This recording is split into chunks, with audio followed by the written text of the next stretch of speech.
Hello one and all, JS international school के online video tutorial पर आप सभी का बहुत बहुत स्वागत है। आज के इस वीडियो की शुरुआत करते हैं हम क्लास 7 के चैप्टर नंबर 3 अ क्रिकेट मैच के साथ। एक क्रिकेट मैच, आई होप आप सबने क्रिकेट मैच तो देखा ही होगा, ठीक है। तो क्रिकेट मैच में क्या होता है, दो टीम होती हैं, दोनों टीम्स में 11 प्लेयर्स होते हैं और फिर उनके बीच एक मैच खेला जाता है बैट और बॉल के थ्रू। तो यहाँ भी इस चैप्टर में भी हमें दो टीम और उनके दो दो बेस्ट प्लेयर्स के बारे में देखने सुनने पढ़ने मिलेगा। ओके, इस चैप्टर में मैं पहले आपको बता दूँ, इस चैप्टर में आपको कई नए वर्ड्स मिलेंगे। मैं उन वर्ड्स के मीनिंग्स आपको बताते जाऊँगी, आप उसे कॉपी में नोट करते जाओगे। Okay, let's start our today's story. But story को स्टार्ट करने से पहले मैं एक चीज़ और क्लियर करना चाहती हूँ। यहाँ जो दो टीम्स हैं और उन दोनों टीम्स के जो दो बेस्ट प्लेयर्स के बारे में यहाँ हमें देखने सुनने मिलेगा, मैं पहले उनके नाम आपको बता दूँ ताकि आगे चलकर आपको किसी भी तरीके का कोई भी कन्फ्यूज़न ना रहे। तो यहाँ हमारे सामने दो टीम हैं, ऑल मुगल्टन और डिंगलेडेल। ऑल मुगल्टन, यहाँ जब हम आगे बढ़ेंगे इस चैप्टर में तो हम देखेंगे कि ऑल मुगल्टन की फर्स्ट इनिंग रहती है, यानी वो पहले बैटिंग करने के लिए उतरते हैं। ऑल मुगल्टन के जो दो बेस्ट प्लेयर्स होते हैं उनका नाम है मिस्टर डम्किंस और मिस्टर पोर्टर, ठीक है। ये दोनों बैट्समैन हैं। एज अ बैट्समैन ये फर्स्ट इनिंग इनकी रहती है, तो ये उतरते हैं बैटिंग करने के लिए। उसके बाद जो हमारी दूसरी टीम है डिंगलेडेल, उनके जो दो बेस्ट प्लेयर्स हैं जो एज अ बॉलर पहले उतरते हैं, उनका नाम है मिस्टर लूफी और मिस्टर स्ट्रगल्स। ओके, इतना क्लियर है। मैं आपको ये बता दूं, इस चैप्टर को स्टार्ट करने से पहले ये बता दूं कि इस चैप्टर में आपको कई नए वर्ड्स मिलेंगे। उन वर्ड्स की मीनिंग्स मैं आपको बताते जाऊंगी, आप उसे कॉपी में नोट करते जाओगे। Okay, let's start our today's chapter. All Muggleton had the first innings. There was great interest when Mr. Dumkins and Mr. Potter, two of the most famous members of the most distinguished club, walked bat in hand to their respective wickets. All Muggleton की पहली पारी थी जब mister डम्किन और mister Potter, सबसे प्रतिष्ठित club के दो सबसे बेहतरीन, सबसे प्रसिद्ध खिलाड़ी, अपने अपने विकेटों की तरफ अपने हाथों में अपने अपने बल्लों को लेकर जा रहे थे, आगे बढ़ रहे थे। वो दृश्य बहुत ही रोमांचक था, ठीक है। Mister Luffey, the highest ornament of the Dingley Dell, was selected to the bowler against the great Dumkins, and Mr. Struggles was selected to do the same for the hitherto unconquered Potter. यहाँ बताया जा रहा है कि जो डिंगलेडेल था team, वो भी अपने बेस्ट दो प्लेयर्स को उतारता है। पहला मिस्टर लूफी को एज अ बॉलर वो मिस्टर डम्किंस के खिलाफ विरुद्ध उतारता है, ठीक है। और दूसरा मिस्टर स्ट्रगल को as a bowler Mister Potter के अगेंस्ट वो एज अ बॉलर उतारता है। मिस्टर पॉटर, उनको आज तक कोई हरा ही नहीं पाया था, मतलब उनको आउट करना बहुत ही मुश्किल था, ठीक है। Several players took positions to look out in different parts of the field. Each one stood in the proper attitude by placing one hand on each knee and stopping as if to play leapfrog. As all the players do this sort of things, indeed it is quite impossible to look out in other positions. in other position. ये जो चारों players थे, इनके अलावा जो बाकी के खिलाड़ी थे, उन्होंने मैदान में अपना अपना स्थान पकड़ लिया। हर एक खिलाड़ी अपने अपने उचित स्थान पर अपने अपने हाथों को घुटनों पर रखकर थोड़ा सा झुककर तैयार हो जाता है, एक उछलने वाले मेढक की तरह, ठीक है, तैयार हो जाते हैं। सारे खिलाड़ी ठीक ऐसा ही कर रहे थे। वास्तव में उस वक्त कहीं और देखना बिल्कुल असंभव सा था। तो यहाँ पर हमें जो मैच में शुरुआती दौर में जो होता है उसके बारे में देखने के लिए, तो इस पूरे पैराग्राफ में हमें कई नए वर्ड्स मिले। तो चलिए पहले हम उनकी मीनिंग्स लिख लेते हैं। फर्स्ट वर्ड है हमारा डिस्टिंग्विश्ड, DISTINGUISHED, इसका अर्थ होता है प्रतिष्ठित। नेक्स्ट वर्ड है हमारा respective. Respective, RESPECTIVE, respective. Respective का अर्थ होता है संबंधित। थर्ड वर्ड है हमारा ऑर्नामेंट, ORNAMENT, ऑर्नामेंट का अर्थ होता है आभूषण, अलंकार, बेहतरीन। नेक्स्ट वर्ड है हमारा हितोर्टू अनकंकर्ड। हितोर्टू अनकंकर्ड का मतलब होता है, स्पेलिंग पहले लिख लो आप, HITHERTOUNCONQUERED,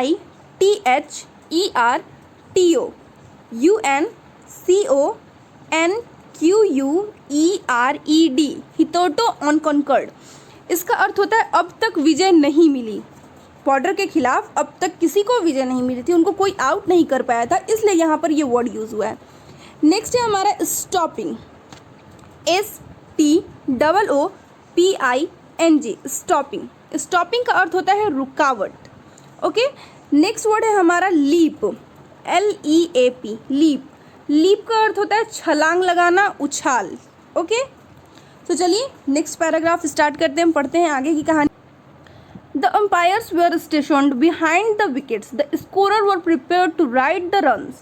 There was a breathless silence. Mr. Luffy retreated a few steps behind the wicket of Mr. Porter and held the ball to his right eye for several seconds.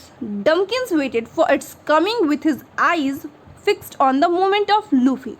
So यहाँ बताया जा रहा है कि जो अंपायर हैं वो wicket के पीछे खड़े हो जाते हैं, जो स्कोरर हैं वो स्कोर जो रन्स हैं उनको लिखने के लिए बिल्कुल तैयार बैठ जाते हैं। बिल्कुल पूरी तरह से शांति थी, पूरी तरह से सन्नाटा छाया हुआ था, लोग दिलों को थाम कर बैठे हुए थे इस मैच का आनंद लेने के लिए।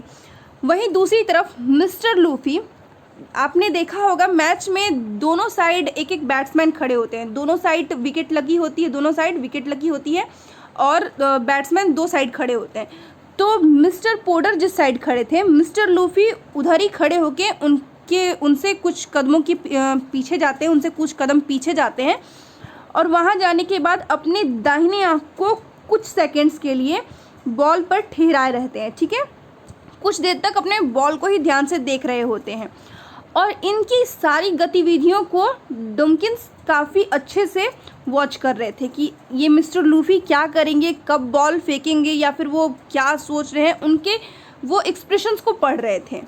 ठीक है, तो यहाँ भी आपको दो नए वर्ड्स मिले।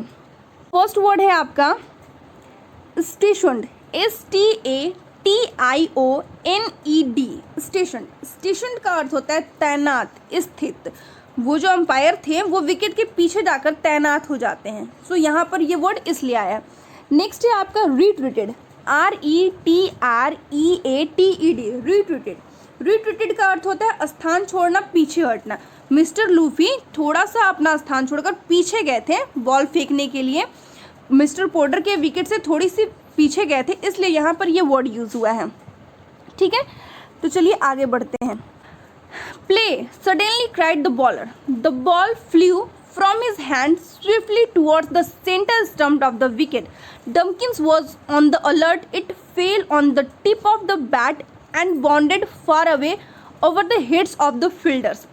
तभी अचानक से मिस्टर लूफी जो बॉलर हैं, मिस्टर लूफी चिल्लाते हैं प्ले, और इन्होंने अपने हाथ में जो बॉल लिया था वो काफ़ी स्मूथली, काफ़ी तेज़ी से बिल्कुल बीचों बीच, पिच के बिल्कुल बीचों बीच, विकेट के ठीक सामने आकर पिच के बिल्कुल बीचों बीच टप्पा खाता है और फिर डम्किन के बैट पर वो थोड़ा सा लगता है और इतनी ज़ोर से वो बॉल उड़कर जाता है सारे खिलाड़ियों के ऊपर से कि बिल्कुल बाउंड्री से बाहर निकल जाता है।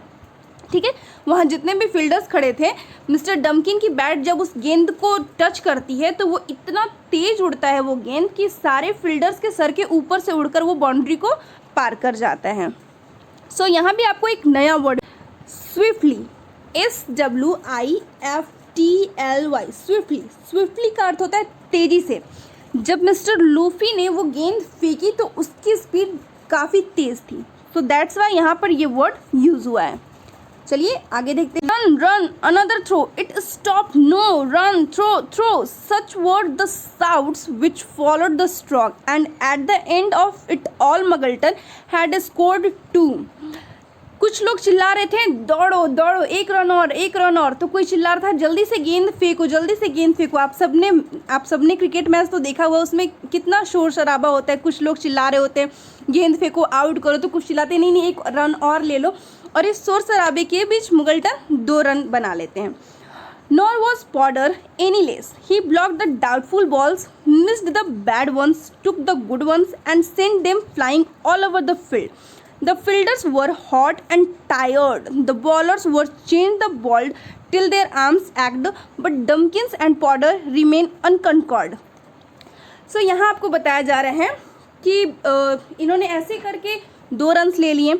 उसके बाद जब पॉडर आए बैटिंग करने के लिए तो वो क्या कर रहे थे, जितने भी संदिग्ध गेंदें थी ना उनको वो छोड़ दे रहे थे। जितनी भी गेंदें उनको लग रही थी नहीं इससे मैं आउट हो सकता हूँ या फिर ये अच्छी गेंदें नहीं है, उनको वो छोड़ दे रहे थे। और जैसे ही कोई अच्छी गेंद मिल रही थी उसको इतने ज़ोर से वो मार रहे थे कि वो फील्ड से डायरेक्ट बाहर ही चली जा रही थी उड़ के।